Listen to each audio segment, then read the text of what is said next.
Bitcoin itself is hard coded. Humans are not. And so that is where the price fluctuation comes in. And that will just happen until Bitcoin is the world reserve asset where it is entrenched in as many things as it possibly can be. And until that happens, and it's not going to be tomorrow, and it won't be next week or next month or next year, or maybe even in a decade, the price will remain volatile until that happens. So just buckle in, take a deep breath. And even though humans as a whole are irrational and human behavior is irrational, you yourself can focus on your human behavior and dial in on how to better yourself, because your money is as good as it's going to get.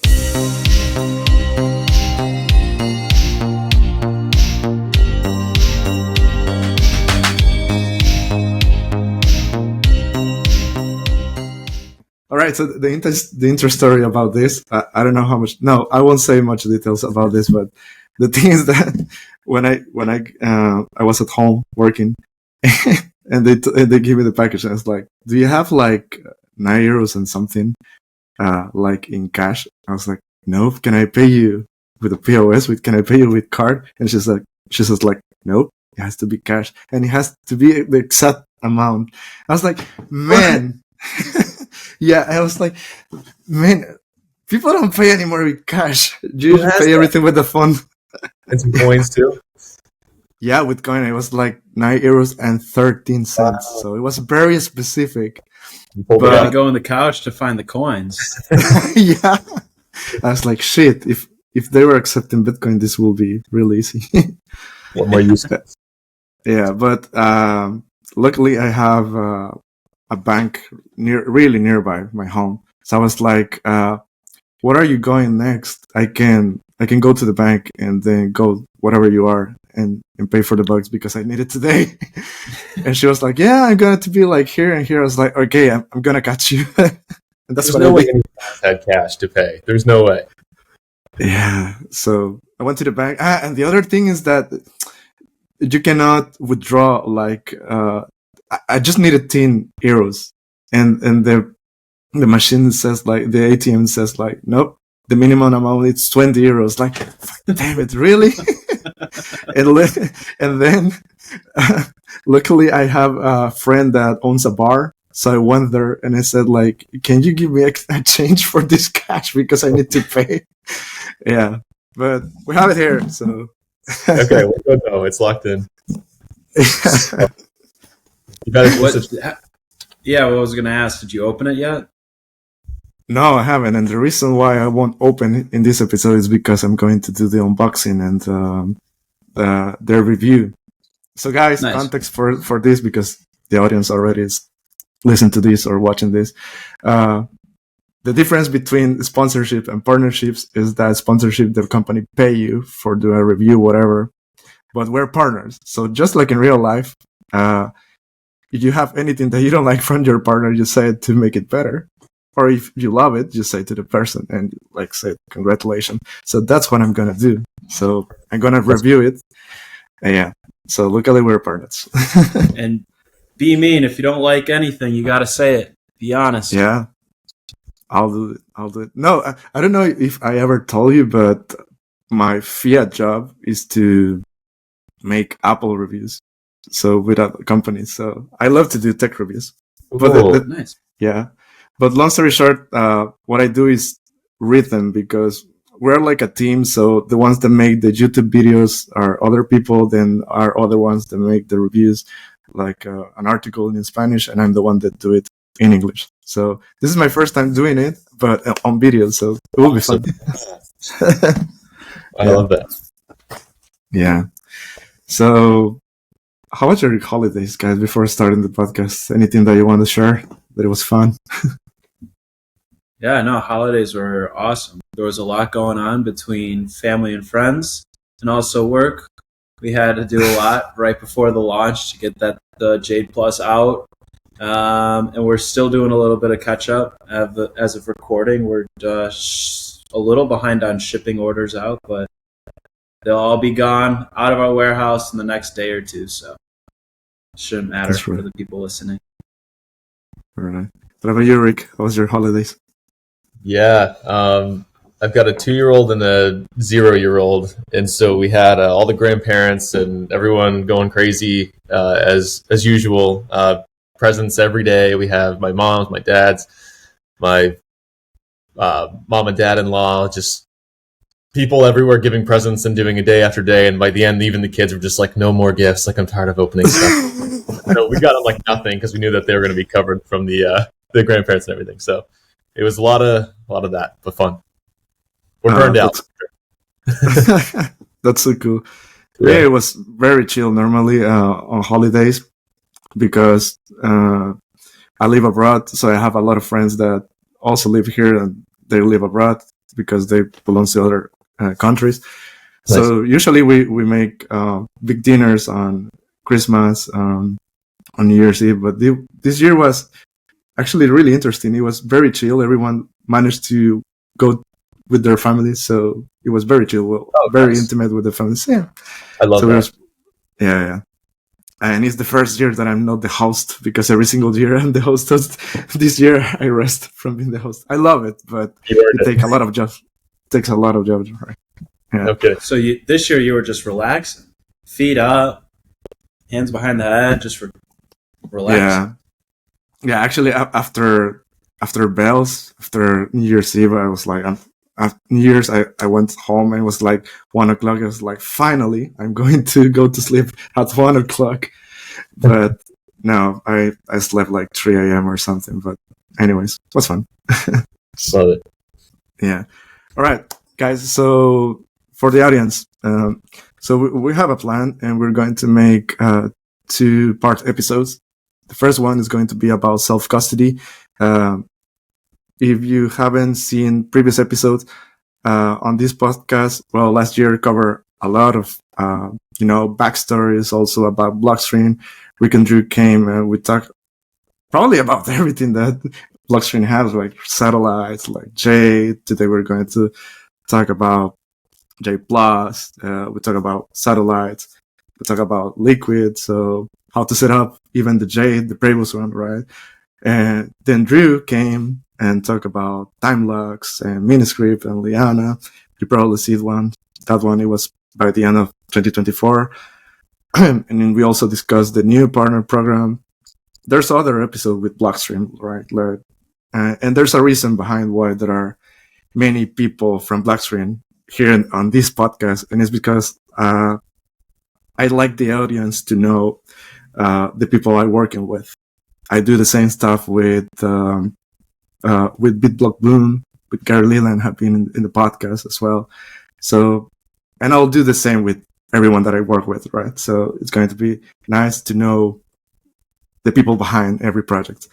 Full transparency. And so, also it was here Adolfo Contreras. He came to talk about Bitcoin adoption in the Global South. It was also Lisa, and I can continue with the list. So, but yeah, a lot of great contents about coming from Blockstream. Paulo and Byron as well. We discuss about layer 2s and in the future, probably Adam back of Fernando. That is your boss. So we'll see.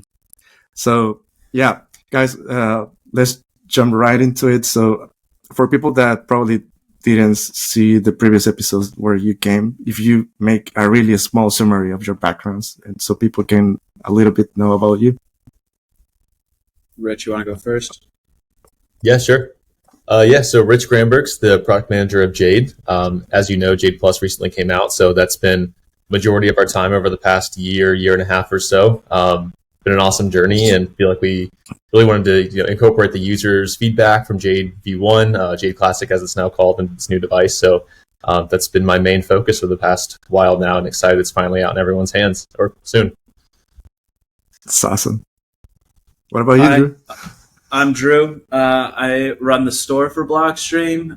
So whenever you buy anything from the store, you're working with me. If you have any questions, comments, or concerns, or ideas on how to make the store or shipping logistics any better, please let me know. We're trying to make the store the best in the industry. So appreciate all you do, Juan. No, thanks to you guys. You're in the right path. I can guarantee that.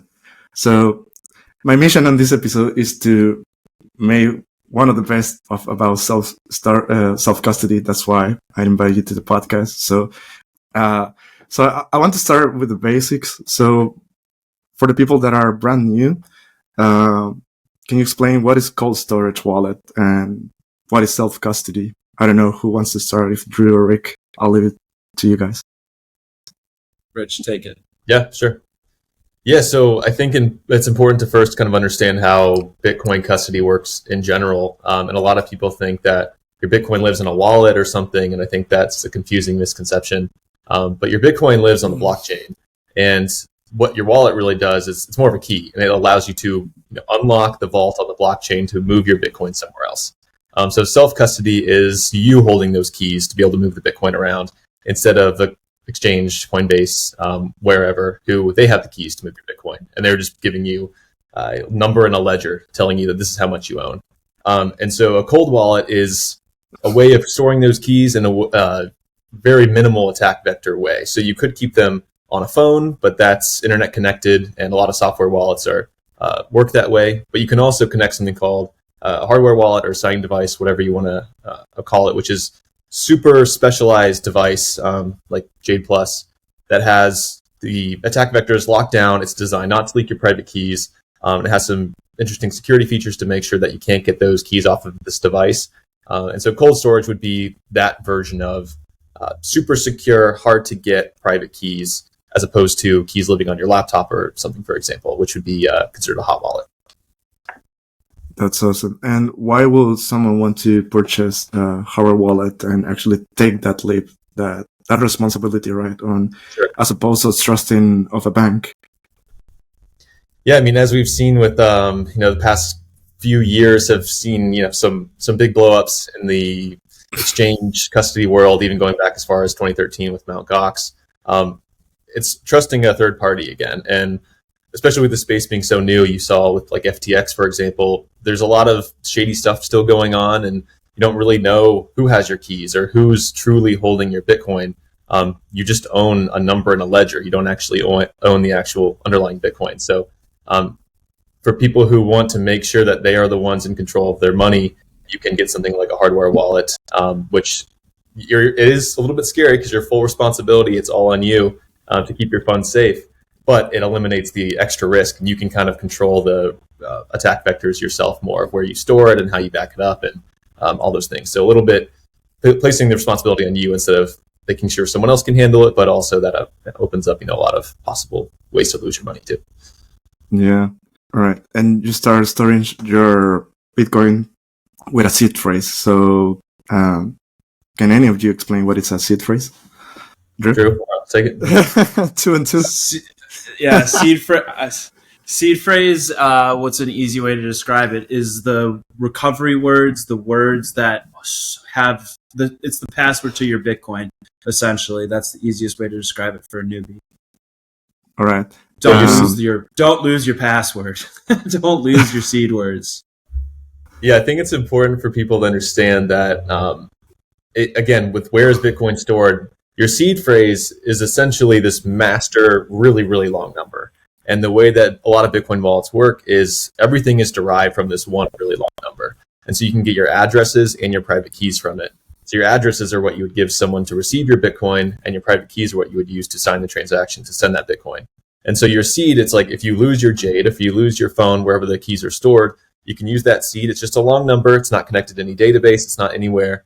And you can input that into another app or another hardware wallet, and all of your addresses and private keys are mathematically derived from that really long number or your 12-word seed phrase. So take it anywhere you want. Your Bitcoin always exists within those words. You don't need any extra party to recover your funds. Yeah, you mentioned something interesting about the 12 words, and does it actually make sense to have 24 words versus 12 words? I mean, what's the difference between both? Yeah, there's a lot of competing thoughts on this. I think Adam puts it in a good way. Adam will say that there's other aspects of Bitcoin security that is only as many bits of security as a seed phrase. And so a 24-word seed phrase is, of course, more protected. But if someone can crack a 12-word seed phrase, then they can also crack other parts of Bitcoin. And so 24 is a little bit overkill. It can make your seed long. I mean, it's obviously longer. It's harder to, if you want to remember it, for example. That's a little bit less feasible, more pieces of paper, things to keep track of. So 12 words is more concise, and it is secure enough depending on, how you look at it. But if your 12-word seed is cracked, so is the rest of Bitcoin. So might as well use a 12-word seed. Awesome. Guys, before I forget to tell you this, so Drew, I think, knows, but you don't, Rich, I have a little game in the podcast. So today we're going to do the same game that Drew played. So my previous guests have a question for you. That will be by the end of the episode. And on the second part of the podcast, that is going to be the 101, how to install the Jade Plus. There's another game that you two don't know, but I just want you to let you know about that. Cool. All right. What was my other question? Oh, yeah. So talking about also with the 12 words and the 24 words, how those words are actually generated.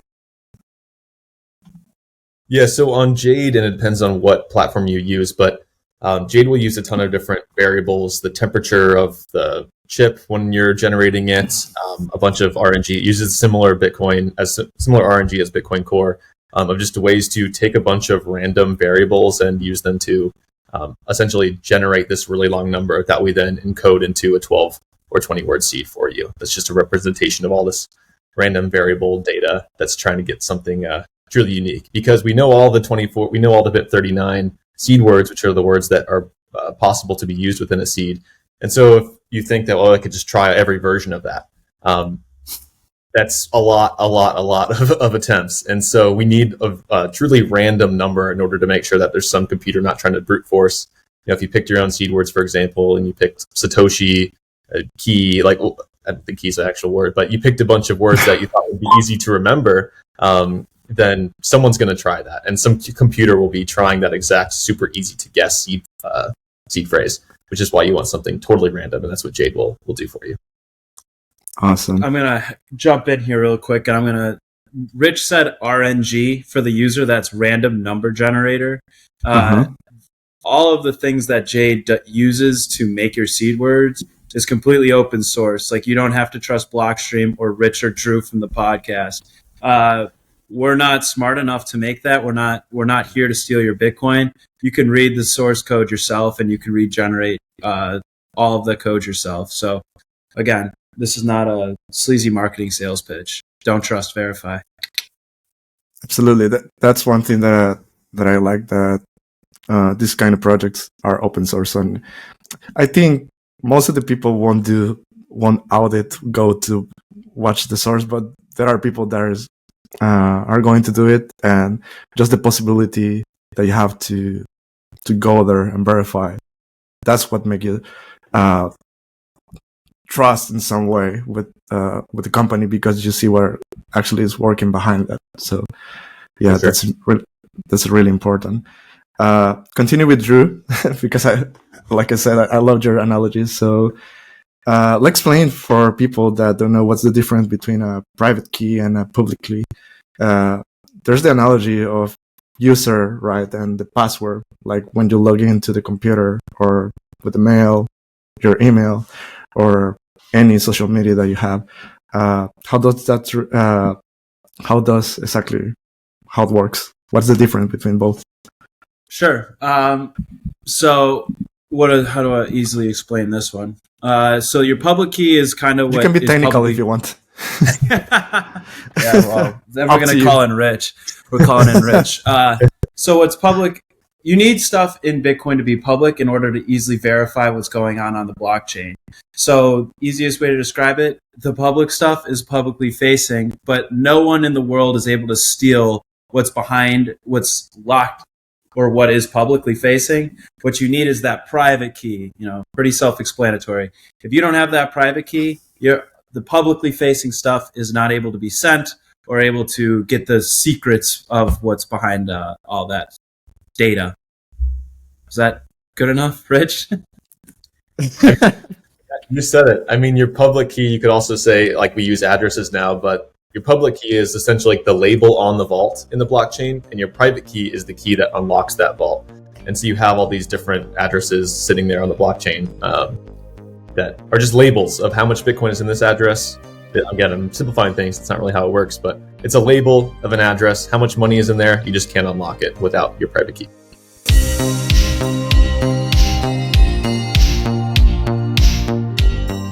Cuando dejas tus activos digitales en un exchange o en custodia de alguien más, te expones a riesgos de terceros no deseados. A diferencia del sistema bancario tradicional, Bitcoin te permite tomar el control total de tus fondos utilizando tus propias claves privadas. Esto te permite ser soberano y esencialmente tu propio banco. Al tomar el control de tus Bitcoin, puedes evitar riesgos innecesarios de terceros. Almacenar tus Bitcoin en custodia de terceros como los exchanges puede exponerte a ataques de actores malintencionados, gobiernos o estafadores que lo único que quieren es apoderarse de tu dinero. Las billeteras de hardware aumentan la seguridad de tu billetera porque tus claves privadas se almacenan en un dispositivo especializado que no está siempre conectado al Internet. Como te he dicho antes, mantener tus claves almacenadas en un dispositivo en línea puede exponerte a factores adicionales de ataque, por lo que se recomienda usar una billetera de hardware al almacenar grandes cantidades de Bitcoin durante largos periodos de tiempo. Jade es una billetera de hardware no custodial para Bitcoins y Liquid que ofrece opciones de firma simple y firmas múltiples. Yo personalmente lo utilizo para almacenar mis Bitcoins, ya que me siento mucho más seguro manteniendo mis Bitcoins en una billetera fría que en una almacenada, por ejemplo, en mi teléfono.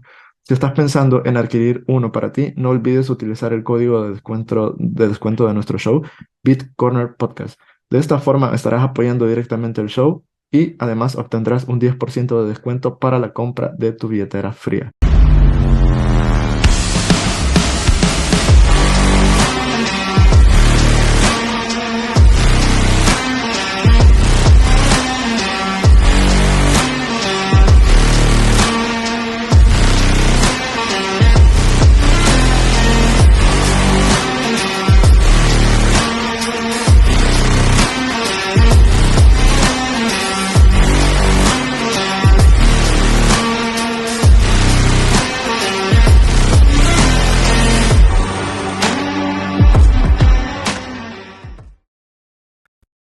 So before going further, I don't know, let's talk a little bit about Multisig. We just discussed 12 words and the chiffre rates, but Rich, I don't know if you can explain what is a Multisig and how do you describe it and simply to the people. And also if it is really difficult to do, because if you're a newcomer, probably you will be afraid to do it. So I don't know. What are your thoughts on that? Yeah, so just a basic explanation first. Multisig is essentially taking that same vault that has your address on it, except now instead of needing one Jade to unlock it or one private key, you need multiple, say 2 Jades or 2 Jades out of 3 Jades. You need some combination of more keys. You're essentially adding keyholes to the vault and saying, well, now I need 2 out of 3, let's say Jade Pluses to unlock my funds. So that's helpful because like you said, well, again, we have these awesome features with Jade Plus, but if you're concerned about your key for any reason being stolen or seen or whatever, you still have 2 other keys that are protecting your funds. It's not super hard to set up if you have some general understanding of how to use different platforms and your hardware wallet, but we are trying to make it easier at Blockstream for people to have something like Multisig, because you are having your seed phrase written down somewhere for the most part, and you don't want that to be a single point of failure. So Blockstream Green, we have a super easy multi-sig setup where it's a little bit unique. You can click to add an account and Blockstream will generate a key of its own, and it will combine that with your key on your device, either your Jade or your Blockstream Green app, and it'll make a multi-sig out of those 2. And so you're basically adding another keyhole to your vault, and one key is owned by Blockstream, one key is owned by you.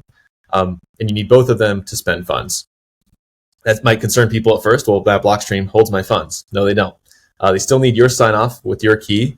And if Blockstream disappears for whatever reason in the future, your funds become spendable by just one key after 1 year. And so if Blockstream goes away after 1 year, your funds are now, let's say that second keyhole disappears and it only needs that one keyhole that is on your Jade or your Blockstream Green.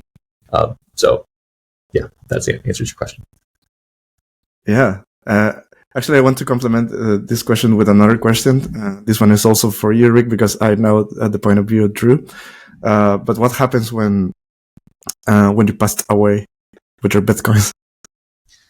Yeah, it's That's a tricky one, and a lot of companies and businesses are trying to figure that out right now. What do you do in that situation? And so right now it would have to be some form of handing over your key to someone that you trust, but obviously it can have risk, and depending on how close people are to you, you don't know what to do in that situation. And so there's, again, looking into this at Blockstream as well, but there are a lot of cool companies that Jade Plus is supported by, Liana, Anchorwatch doing Trident Wallet, a lot of cool other people doing things based on Miniscript, for example. And so Jade, again, the Jade Multisig 2FA model I described is pretty similar, but it allows you to designate other keys to be assigned to your vault at X date or in after X amount of time. And so you could have another vault that has your Bitcoin in it, and after 10 years, that second keyhole becomes available. So you could be giving your spouse or a friend or someone, whoever you want to give your Bitcoin to, a hardware wallet or a seed phrase, and they can't spend those funds until X date. So that could be one way of doing it. There's a lot of different angles about how we're going to tackle this, but there's just one example for you. If you didn't want your friend to get those funds after 10 years, you're still alive, and you're like, okay, never mind, I don't want you to have them. You can always reset that time lock so where they can't take your funds after 10 years if you're still around. It's more of just a backup situation. I didn't know about that. That's so cool. Yeah. And that's actually how the green 2FA works too, because after 1 year, you might still want Blockstream to be protecting your funds with their key. You don't want it to expire. And so you reset the funds back to yourself, and the 1 year time lock starts again. Okay, that's cool. That's really good to know. Yeah, no, what I was about to say is that probably there are newcomers right now, people that are watching the show for the first time, and probably they don't know even about Blockstream. So I'm just curious if you want to share a bit why specifically Adam Back found Blockstream. Like, what are the origins? Because, the most popular theory right now is the one that coming from Money Electric documentary. I don't want to talk about that, whether he's Satoshi or not, because we're Bitcoiners, we don't care about that. But I think the audience will be really interested about the origins of the company, right? So Colin Hoover states that Adam founded to do what Satoshi couldn't in that moment, like raise money, build a huge team, and solve Bitcoin technical problems. But basically, what are the fundamental problems that Blockstream wants to solve with self-custody solutions? Sure. So, Rich, remind me, Blockstream was founded in 2014, right? Was it 2014 or 2013? I always mix the numbers up. Yeah. 2014. And the reason that they came together to make Blockstream is they were looking for ways to scale Bitcoin and kind of just be an infrastructure company for Bitcoin. Over the years, Blockstream realized that there are some shortcomings in the market about like self-custody, for example, or if the internet were to go down, like what's a backup? And that's where the whole Blockstream satellite comes in. But speaking strictly from self-custody, Blockstream's looking to make self-custody easier for a new person coming to your podcast.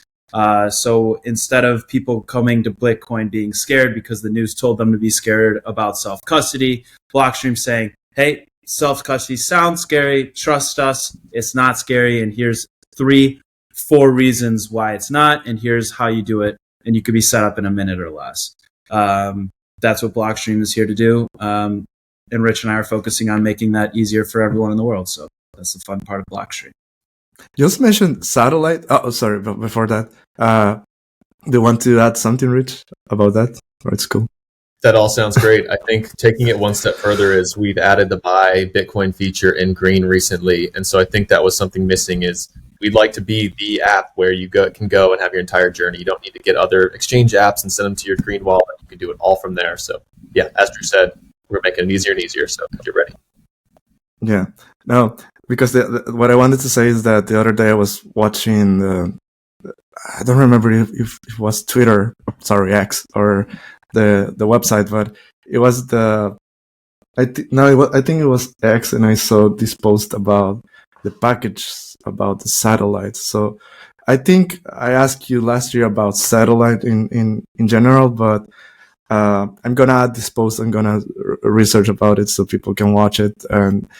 But if you're watching it, if you're listening to it, let's describe it the best as possible. But there was also like a package like this, and my question is, what is it for, and is it for anyone, like customers, or is more focused to companies?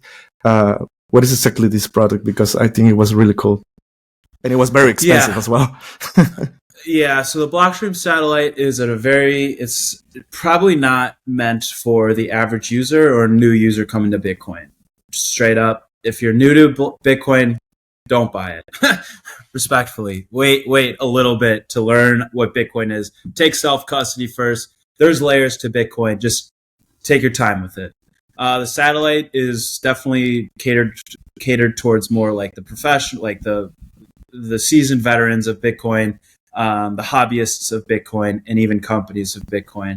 The satellite is as I mentioned, you could treat it as a backup to your node. So if the internet were to shut down, the Blockstream satellite would still be streaming in blocks through satellites in the sky, which is just kind of bananas to say.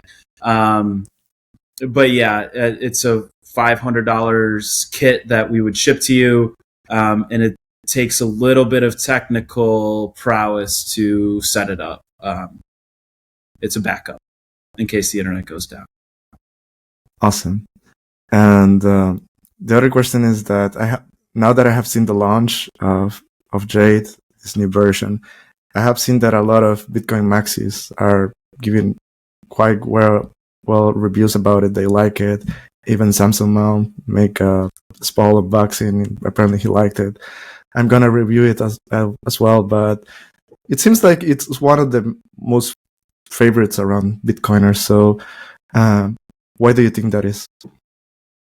And that question is for both of you. I want to know your opinion.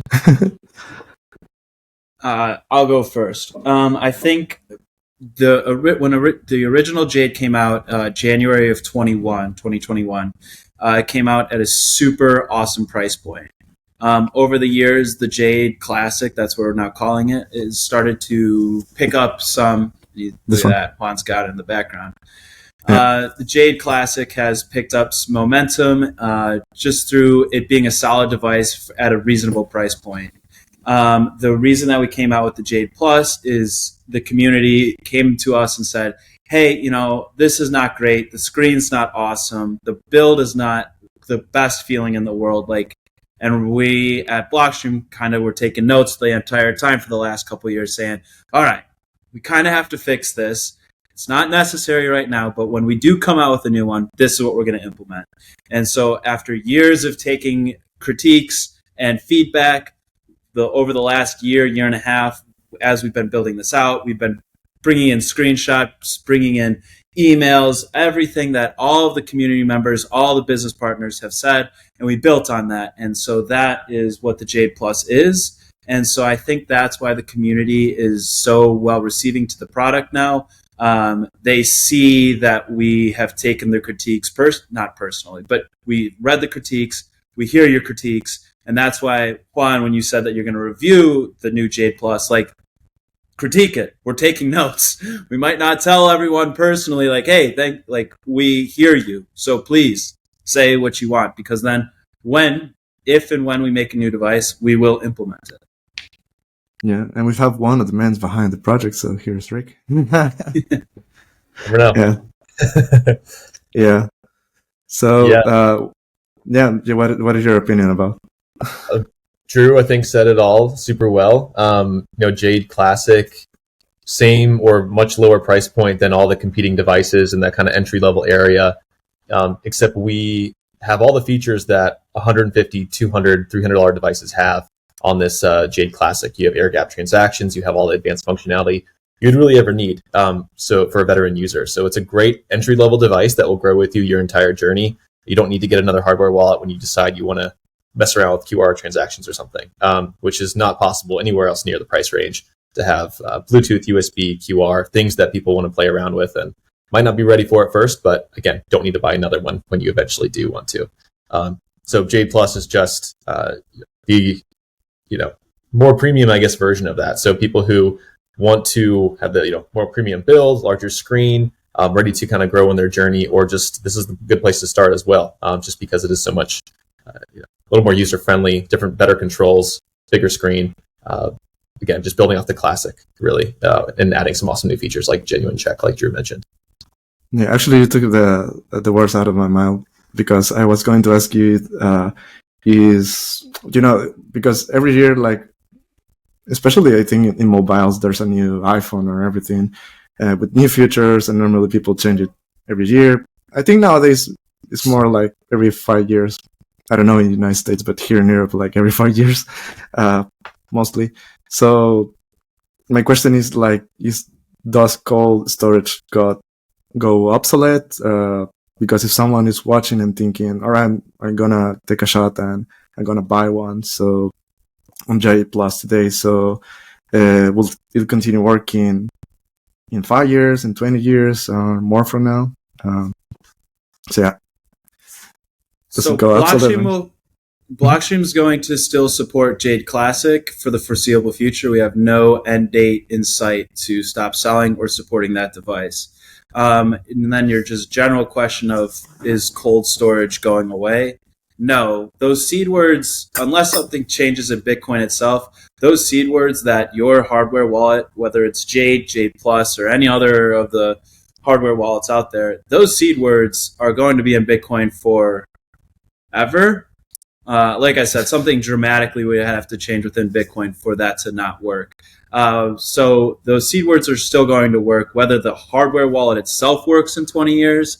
The goal is to have your hardware wallet work in 20 years, but obviously, if you bury it in the ground and want it to work in 20 years, there's just weather elements that take over at that point. So that's why you always store your seed words, everybody. Yeah, that's an important point to make, because a lot of people kind of act like, this is my Bitcoin and this is where it's stored. Never think of it that way. Every hardware wallet's an electronic device and something can happen to it. This is just your way to interface with the blockchain, because your seed words can't do that itself. And so this is not where your Bitcoin is stored. This is a way to interact with it. We try to make it really easy with Jade Plus to do so. But your seed words are your Bitcoin, not your hardware wallet. All right. We're at the half of the episode, but at the end of the first part of the podcast. So that lead us to the game. So we have this little game. So Drew, last time you replied the question about from my previous guest. So let's leave this one to Rick. Is that okay? Absolutely. All right. So my previous guest was Samuel Kuhlmann. I don't know if you know him. He's a member of the parliament at Canton Bern in Switzerland. So he has a question. Yeah. So he has a question for you. My question for you is, name 2 things that Bitcoin cannot fix. Yeah. 2 things Bitcoin can't fix. You can take your time. Yeah. Or if you want, you can do 1-on-1. So just I would love to. Can I go? Yeah, go, Drew. All right. So my choice, my option is human nature. Humans have been around for a very long time, and I stole it from you. Yeah. Do you want it? You could take it. Go. No, because both are different human beings. But you can have the same answer, but not the same thought. Look at that. So human nature. Humans have been around for a long time, and you're not going to fix how humans behave with each other, with the surrounding world, or with money. You can change the underlying incentives, but at the end of the day, people act irrational. And you have to understand that when you're buying Bitcoin. So people don't buy Bitcoin for so many reasons of, it's super volatile, blah, blah, blah, blah, blah. And it's just like, you have to realize that even though Bitcoin itself is hard-coded, humans are not. And so that is where the price fluctuation comes in. And that will just happen until Bitcoin is the world reserve asset where it is entrenched in as many things as it possibly can be. And until that happens, and it's not going to be tomorrow, and it won't be next week or next month or next year, or maybe even in a decade, the price will remain volatile until that happens. So just buckle in, take a deep breath. And even though humans as a whole are irrational and human behavior is irrational, you yourself can focus on your human behavior and dial in on how to better yourself, because your money is as good as it's going to get. That line. Damn. Drop it. Yeah. That was so cool. Can you make it even better, Rick? Especially after an ending, no. Do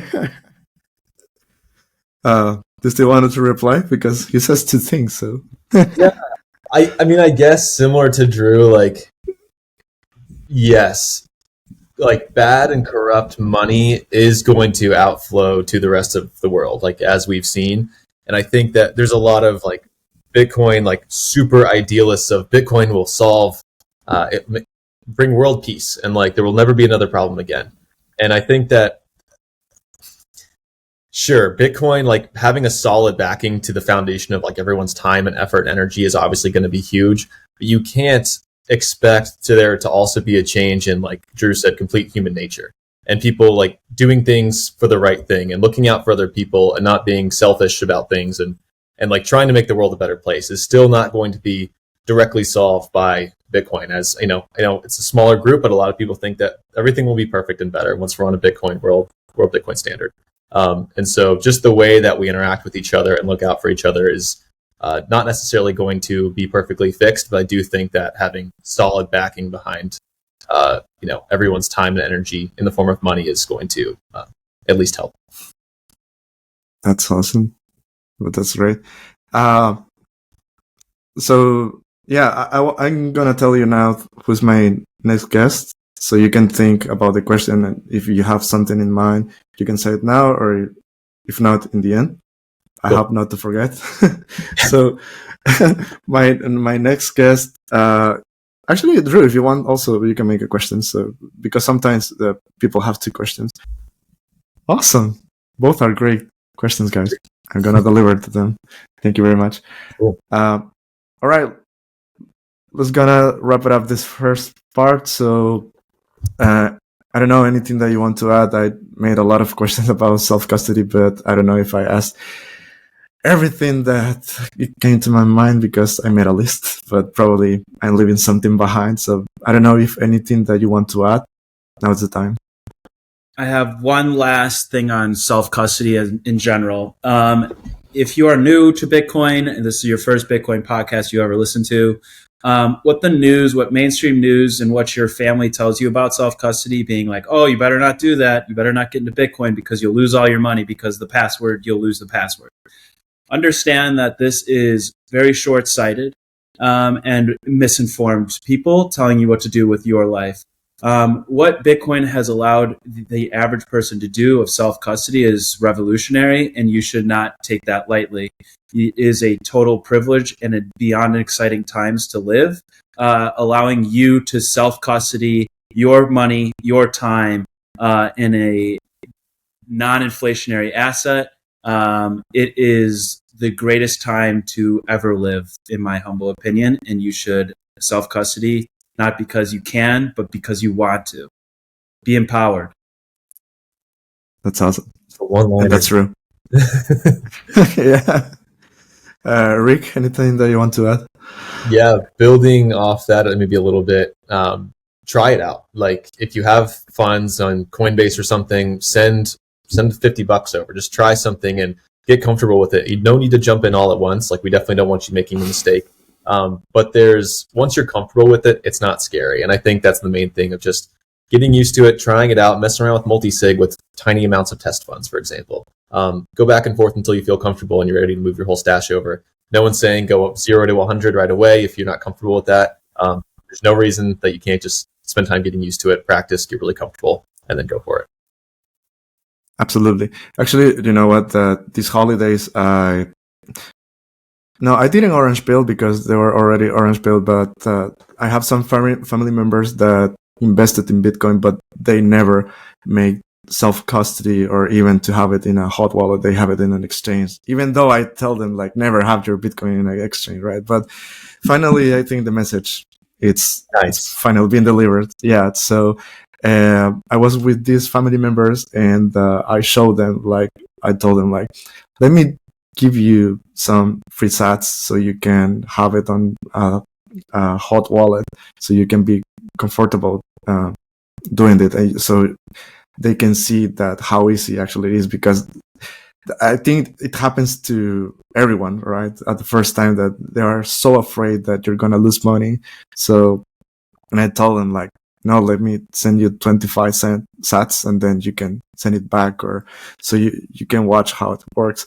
But once you do the first time and you see how easy it is, you get comfortable, because when they saw that, they were like, oh, damn, this is really easy. All right, I'm gonna send it to the hot wallet. So yeah, just give it a try, guys, and then you can jump to cold storage. Delete the app, store it with your seed phrase. Everything's going to show back up, and it'll be magical, and you'll be ready to go. Absolutely. All right, guys.